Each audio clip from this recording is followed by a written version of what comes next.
பாஜக மேலிடத்துக்கும் அதிமுகவோட எடப்பாடிக்கும் வேலுமணிக்கும் தங்கமணிக்கும் ஒரு பிரச்சனை இல்லை. அவங்க சுமூகமாக சந்திக்கிறாங்க, பேசிட்டு தான் இருக்காங்க. அவங்க பியூஷ் கோயலோட பேசுகிறாங்க, நிர்மலா சீதாராமனோட பேசுகிறாங்க, நட்டாவோட பேசுகிறாங்க. அப்போ அதனால தான் இந்த கவர்னர் வந்து இந்த அதிமுக மந்திரிகள் மேலே இருக்கிற கேஸுக்கு பர்மிஷன் தர மாட்டேன்றாரு. ஸோ இதெல்லாம் நமக்கு வந்து ஒரு கேள்வியாக வருது.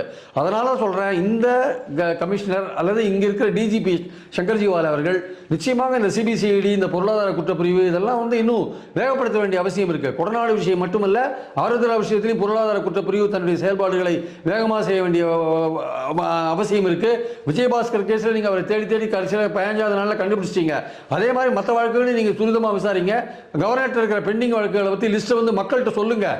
இந்த வழக்குகள் கவர்னர்கிட்ட பெண்டிங்காக இருக்குது, இதெல்லாம் வந்து கவர்னர் சாங்ஷன் கொடுக்க மாட்டேங்கிறாரு, எங்களால் கோர்ட்டில் ப்ரொசீட் பண்ண முடியலன்னு சொல்லுங்கள். அப்போ தான் இந்த அதிமுகவுக்கும் பாஜக மேலிடத்துக்கும் உள்ள அந்த நெருக்கம் வந்து மக்களுக்கு இன்னும் நல்லா தெரிய வரும். அதை விட்டுட்டு நீங்கள் வந்து பேசாமல் விரும்பல இருந்தீங்கன்னா திமுக மேலேயே மக்கள் சந்தேகப்படுற ஒரு நிலைமை